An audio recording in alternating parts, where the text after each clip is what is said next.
The next award goes to Dr. Joan Fallon, the founder and chief executive officer of Curemark LLC.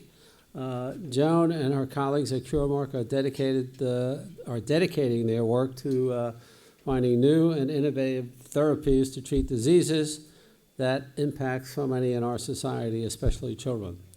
One of their most novel developments is a drug to help children with autism, which has always been fast-forwarded and tracked by the FDA. Please welcome Dr. Joan Fallon.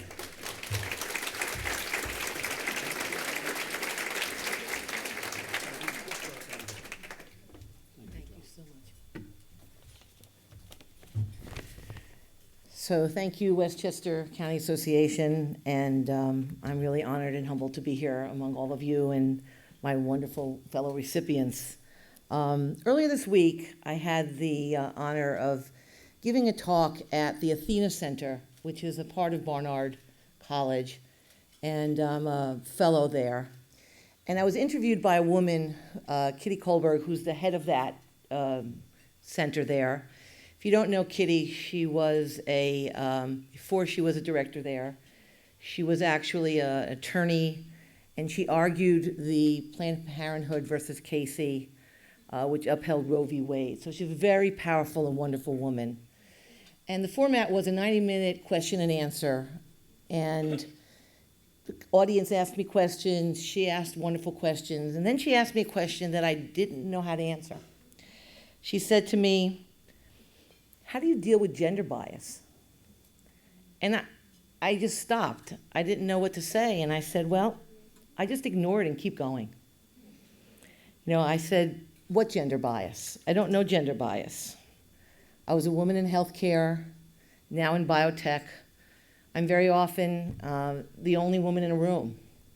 And when we go into the financial world, which as a private company like we are all the time in rooms, there aren't women for miles. It's another place where there aren't women at the higher echelons of finance. And it always reminds me of something my brother has said to me again and again, and it's something that I think is important, especially for the students here today, to hear. So, and that same sentiment is echoed by my friend Ken, who works for Curemark, who got a flat tire on his way here, so he's not here.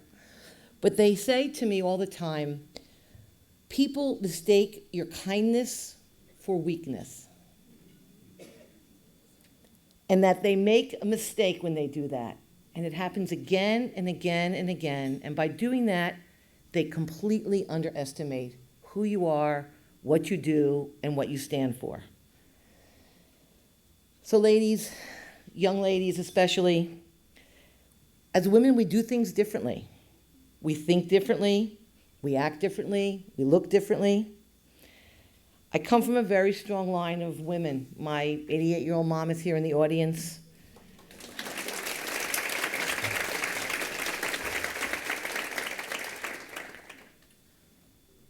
We are strong and intelligent and as accomplished as anyone out there.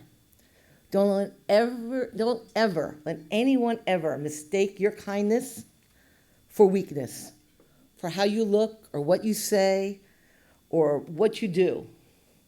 Not on the playing field, not in a negotiation, and not in the boardroom.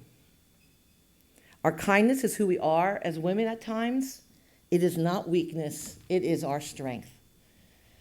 So please keep in mind that your kindness and your smile is not weakness, it's power. Thank you.